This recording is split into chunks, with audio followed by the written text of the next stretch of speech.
Paz do Senhor, povo de Deus, passando aqui para trazer mais um conteúdo abençoado para a sua vida. E hoje nós temos um episódio especial. Hoje eu tenho um convidado aqui especial também. Hoje, como você já está vendo aí, o tema é de suma importância. E hoje, para a gente falar um pouquinho disso, eu trouxe aqui Ícaro Rocha. É um prazer estar aqui nesse estúdio e conversando com esse grande homem de Deus, Luan, sobre as Escrituras, sobre a importância dela nos dias atuais. E é um tema muito importante e urgente para os dias atuais, porque se estamos de pé é porque estamos fundamentados na palavra do Senhor Jesus. Amém, amém. E eu estava conversando aqui com o Ícaro, que eu queria abrir com uma citação. Talvez você já tenha visto uma biblinha dessa aí na sua casa, às vezes sua avó tem uma, talvez você recebeu alguma em alguma campanha missionária. E um dia eu abri essa biblinha e eu achei interessante isso aqui que fala sobre a palavra de Deus. E ele começa dizendo assim: a Bíblia é o mapa do viajante, é o cajado do peregrino, a bússola do piloto, a espada do soldado e o guia do cristão. Por ela o paraíso é restaurado, os céus são abertos e as portas do inferno são descobertas. Então uma pessoa que pega uma Bíblia dessa aqui, o Novo Testamento, e lê isso aqui, ele já vê que a Bíblia é de suma importância.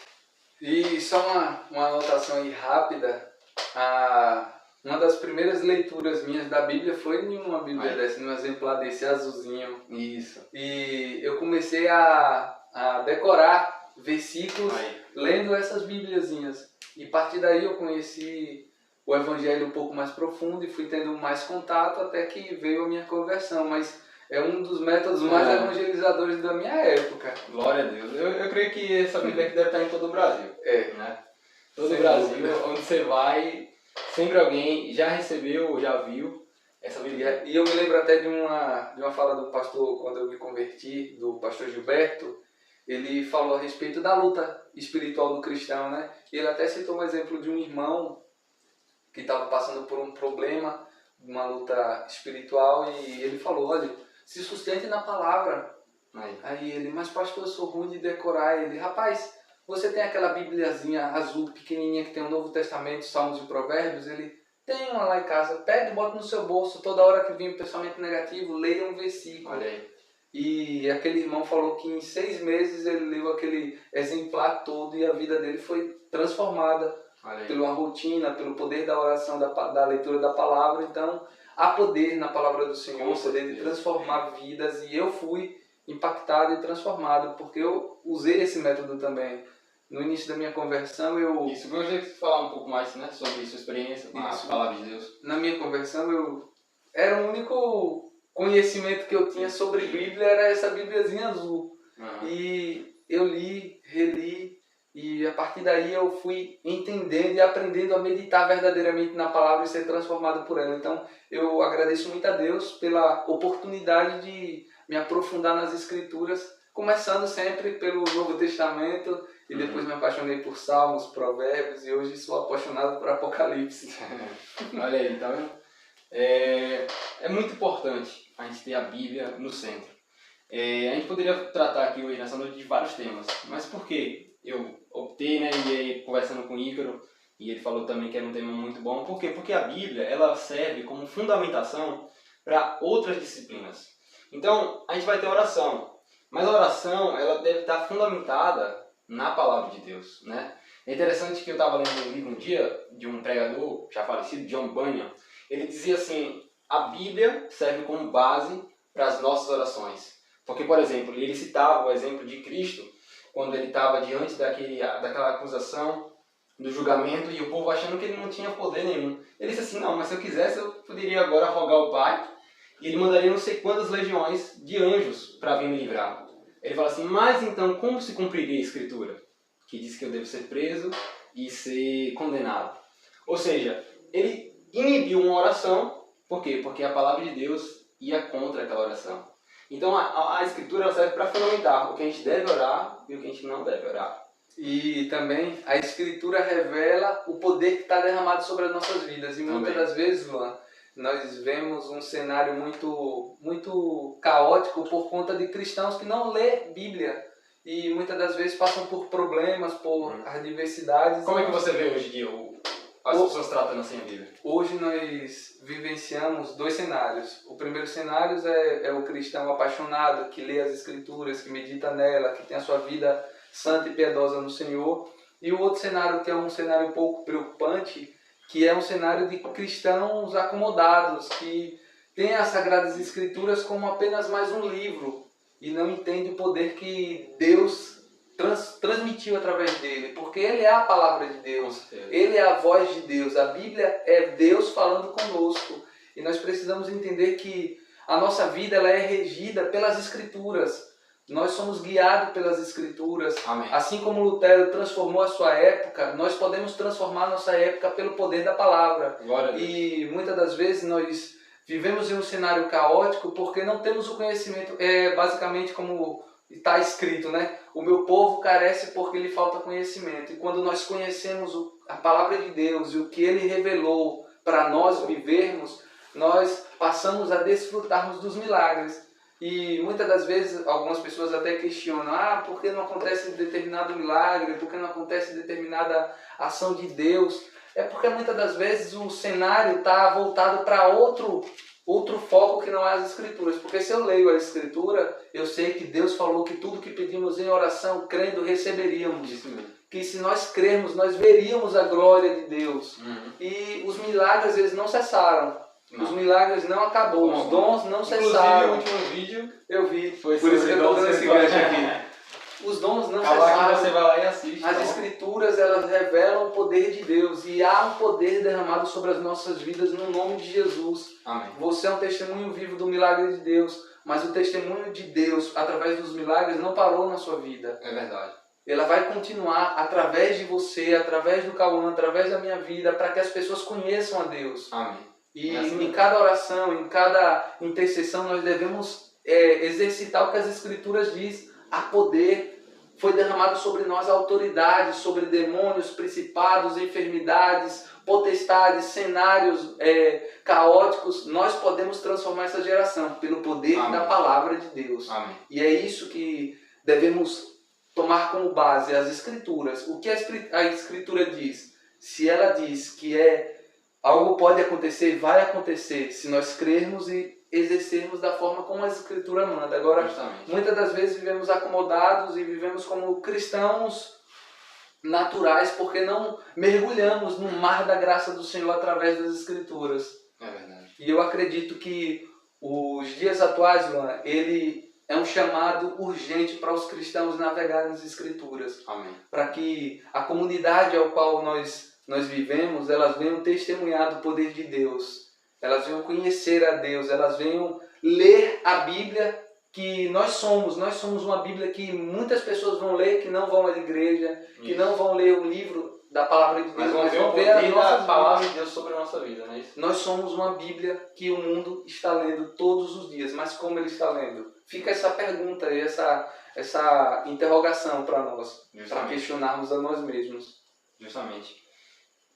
Enquanto você estava falando aí, eu comecei a abrir aqui a palavra de Deus, que eu lembrei de um texto que diz assim, lá em 2 Timóteo capítulo 3, versículo 16, toda escritura é divinamente inspirada e proveitosa para ensinar. Então, o foco dele não é nem falar da inspiração, mas ele fala da inspiração para apontar para o objetivo da escritura.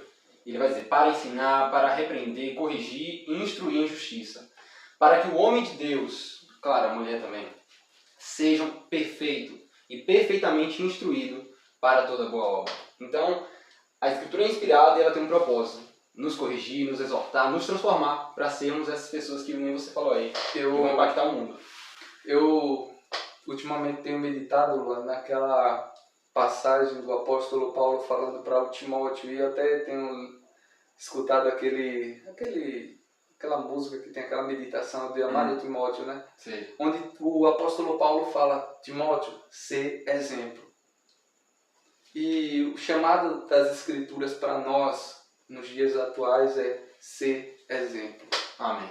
Ser exemplo na nossa conduta, ser exemplo como cristãos. Que tipo de testemunho do poder de Deus? Hoje nós estamos vendo cristãos racionais demais, cristãos naturais demais, e hoje está criando até uma retórica de que os dons cessaram, os milagres acabaram, mas não acabou. Deus ainda tem muito a fazer sobre as nossas vidas, Isso. mas precisamos entender que a Bíblia ela também nos liga a uma transformação espiritual, porque ela é o poder de Deus Isso. para transformarmos, para mudar o nosso caráter, para renovar a nossa esperança e a nossa expectativa. Muitos olham os cenários tudo com o olhar negativo, mas nós cristãos precisamos olhar com o cenário que a Bíblia diz. A Bíblia fala que nós somos abençoadores, a Bíblia fala que nós somos aqueles que estão estabelecidos em Deus para descer o céu na terra. Nós precisamos fazer o reino de Deus ser estabelecido nessa terra, e nós vamos conseguir porque nós estamos alicerçados nas Escrituras, e ela é o nosso guia moral e ético. É verdade, com certeza. Então, talvez alguém que está aqui, está ouvindo a gente falar do poder da palavra de Deus, da sua importância para ser fundamento e base para as outras disciplinas, oração, jejum, adoração. Como é que eu vou fazer essas coisas? Por conhecer a palavra de Deus, eu vou receber a instrução que eu necessito para exercer essas outras disciplinas. Então, uma pessoa, Ícaro, ela fala assim, não, eu preciso dedicar mais. Ela chegou nessa convicção. O que ela tem que fazer para conhecer mais a palavra de Deus? Eu vou dar um exemplo vivo. Pronto. O que eu fiz para que eu fosse cada vez mais apaixonado pelas Escrituras. Eu comecei pelo começo. E o começo para mim foi os Evangelhos. Os Evangelhos eles revelam um Jesus sobrenatural.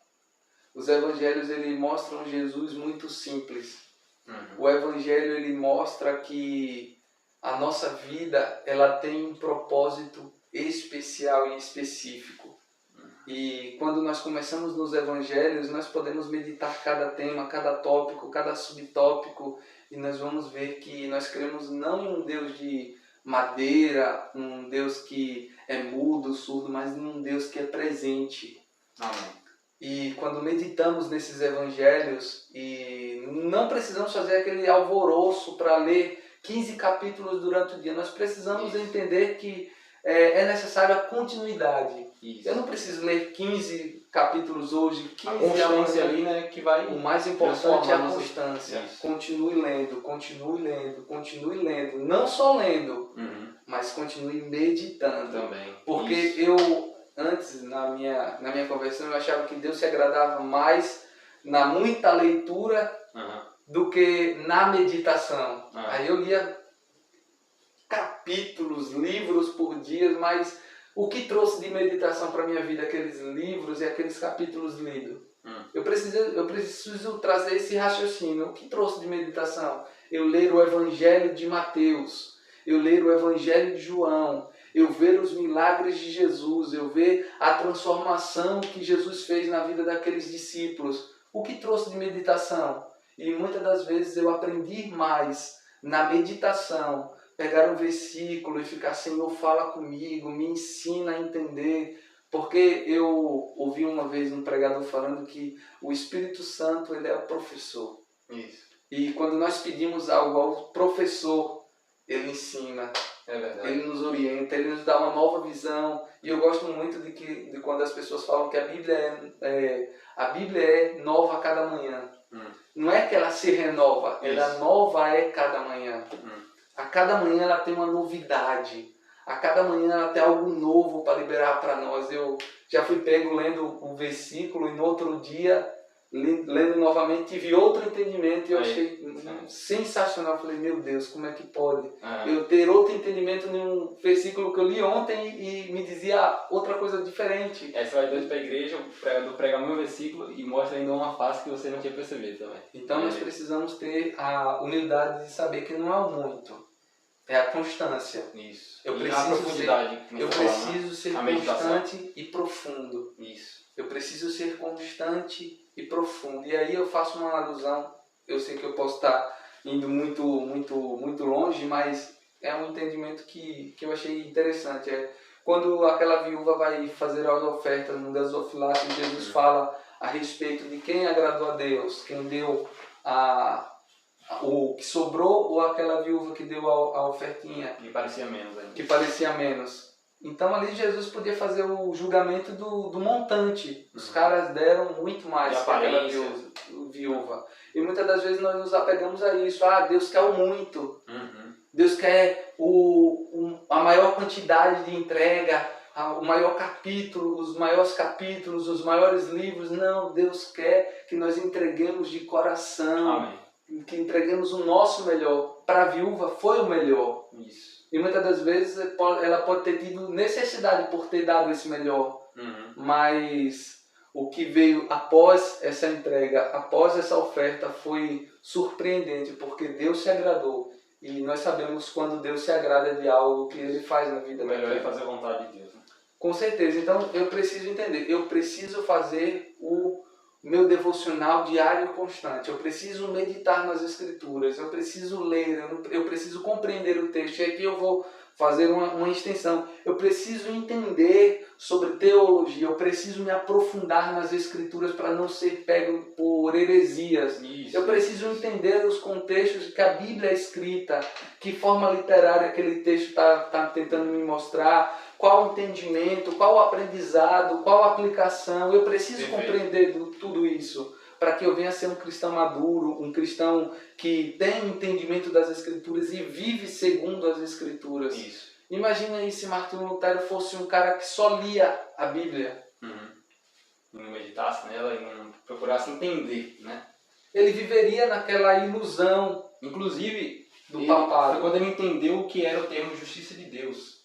Né? Que ele não entendia o que é que Paulo queria dizer lá em Romanos, mas aí quando ele entendeu o que era a justiça de Deus, aquilo ali queimou no coração dele e ele foi totalmente transformado. Então nós precisamos entender que a Bíblia é a palavra de Deus, que nós precisamos meditar na palavra de Deus, nós precisamos começar pelo começo, nós precisamos ser constantes, nós precisamos compreender o que é teologia, que é o estudo da palavra. Então nós precisamos ser cristãos maduros, para que aí nós venhamos ter o consolo e a esperança. Isso. Porque a Bíblia ela traz tudo isso, ela trata o nosso caráter, ela trata o nosso íntimo, ela trata o nosso exterior e ela também traz um consolo e esperança. Porque no dia mau, Luana, quando a dificuldade bater na porta, nós temos um consolo. Amém. Quando o dia mau bater na porta, nós temos uma esperança. Isso. Por isso que nós temos a confiança de que dias maus não é o nosso destino. É apenas um lugar de passagem. É uma fase. Isso. Por quê? Porque nós estamos alicerçados na palavra, é ela que nos rege. E eu sou apaixonado por um versículo que o próprio Jesus fala, que Deu branco agora. Rapaz, deu um branco. Deu. No mundo tereis aflições, mas tenham bom ânimo, eu venci o mundo. Jesus não falou que isso daqui ia ser um conto de fadas. Mas Jesus deixou claro que no final venceríamos. Isso. E se ele deixou claro que venceríamos, é porque nós não vamos ser derrotados. Mas a vitória vem de alguém e não é de mim. Justamente. Não é da minha força, não é no meu mérito, não é na minha capacidade, é em Cristo. Glória a Deus. E como eu vou conhecer a Cristo? Por meio da palavra de Deus. Todo dia. Todo dia. E aí vai uma pergunta que muitas das vezes nós precisamos ratificar. N vezes no nosso dia. Como tem sido o nosso devocional? Como eu tenho lido as Escrituras? Como eu tenho absorvido os ensinamentos que as Escrituras trazem para a minha vida? E aí eu vou entender que para ser um cristão maduro, eu não preciso somente ir à igreja todos os dias, ler a Bíblia 30 capítulos por dia, orar 10 horas, mas eu preciso ser um cristão constante. A minha oração está em dia, a minha vida espiritual está em dia, a minha leitura e devocional está em dia, e aí eu vou entender que eu estou me adaptando a um cristão maduro e saudável, e dificuldade nenhuma para um cristão saudável. Isso. Momento ruim nenhum para o cristão que está edificado nas Escrituras. Amém. Porque se a dificuldade bater na porta, ele vai falar, sim, chegou, pode entrar, mas você é passagem. Isso. Você não é o meu destino. Eu não Justamente. vou parar por aqui. Por quê? Porque a Bíblia é um consolo e uma esperança. Amém. Ela trata e ela traz algo para o futuro. E o futuro, para aqueles que creem em Cristo, é brilhante e é transformador. E quando você falava isso aí, eu me lembrei de uma frase que encaixa perfeitamente. Você está dizendo, a gente está caminhando para o fim, mas diz assim: a Bíblia que está caindo aos pedaços geralmente pertence a alguém que não está caindo aos pedaços. Eu creio que essa frase aí ela é impactante, encaixa quem está dizendo. Por quê? Porque ela está caindo aos pedaços porque alguém debruçou, alguém gastou tempo nela, alguém se aprofundou nela e ela pode estar caindo aos pedaços, a Bíblia. Mas por a pessoa ter se dedicado, a pessoa ter sido constante ali, direto, a pessoa foi alimentada e essa pessoa não está caindo aos pedaços. Ícaro, uma última palavra que você gostaria de falar para o pessoal aí? Quero primeiramente agradecer pelo convite. Esse bate-papo foi muito interessante. Eu acredito que eu saio daqui edificado. Amém. E eu saio daqui fortalecido, porque é sempre bom nós comentarmos sobre as Escrituras e aprendermos uns com os outros. E eu tenho certeza que se você assistiu até aqui, você também vai sair edificado. Amém. E você vai ter uma visão nova de aumentar o seu desejo pelas Escrituras, porque, como o Luan finalizou aí perfeitamente, uma Bíblia caindo aos pedaços pertence a alguém que não está. Isso. Porque esse alguém recebeu consolo e esperança e uma nova armadura. Glória. E nos dias atuais, nós precisamos nos armar com as armaduras de Deus. Efésios 6. A espada do Espírito. Porque o final, ele vai trazer grande angústia para o mundo. Para o mundo. Isso. Para o mundo. Para as pessoas que estão no mundo. Mas para os cristãos, não. Para os cristãos, os sinais do fim é um sinal de esperança. Isso. O nosso rei está voltando. Glória a Deus. Nós ficamos tristes? Ficamos. Nós somos seres humanos. Nós somos seres racionais. Nós vamos sentir. Nós somos seres emocionais. Mas nós temos uma esperança. O nosso rei está voltando. Glória o sofrimento está acabando. Mas precisamos ter a consciência e não sermos imaturos. Só está acabando para aqueles que estão em Cristo. Aqueles que têm o entendimento de que estão firmados e alicerçados no Senhor. Isso é verdade. Porque o céu é maravilhoso. Falta adjetivos para nós definirmos o céu. É perfeito, é bonito, é maravilhoso, é espetacular. Nós não conseguimos dimensionar a qualidade de vida que vamos ter no céu, por quão bom ele é. Mas não vai qualquer pessoa. Não entra qualquer pessoa. Somente os lavados e remidos pelo sangue de Jesus. Isso. Não tem outro caminho. Não tem outra saída. Não tem outro método. É por Jesus. Não é pelos nossos bons feitos. Não é pelas nossas qualidades. Não é pelo nossa conduta. Não é. É por Cristo. Se eu hoje tenho a condição de salvo, é por Cristo, não é pelos meus méritos. Porque se fosse pelos meus méritos, Luan, você via um homem caído, um homem fraquejado. Por quê? Porque a minha carne é fraca. Mas quando eu debruço a minha vida nas mãos de Jesus, eu sei que há esperança, há saída, há transformação e há um céu preparado não só para mim, mas para todos aqueles que conhecerem a Jesus através das Escrituras. Amém. Medite, conheça e compartilhe esse Jesus das Escrituras, porque ele é transformador. Os milagres não pararam na época dos profetas, nem na vida do Luan. Os milagres continuam. E muitas das vezes nós só damos a devida importância aos grandes milagres. E se nós meditarmos um pouquinho, a nossa vida em si é um milagre. Isso. A cada amanhecer é um milagre. A cada amanhecer nós precisamos olhar para o céu, focar a nossa mente em Cristo e falar: Senhor, obrigado. Quantas pessoas não acordaram hoje, mas nós estamos tendo a oportunidade de ter mais um dia, um presente dado pelo Senhor. E será mais um dia para a honra e glória do Senhor Jesus Cristo. Amém? Glória a Deus. Amém. Que bênção, que bênção. Obrigado aí pela sua participação. Estamos juntos. Eu creio que você foi bastante alimentado e edificado por essas palavras que o Ícaro trouxe aqui, nosso convidado especial, tá bom? Então, aprofunde-se, leia a palavra de Deus, conheça mais a sua Bíblia, e que Deus possa abençoar a sua vida hoje e sempre. Até o próximo episódio.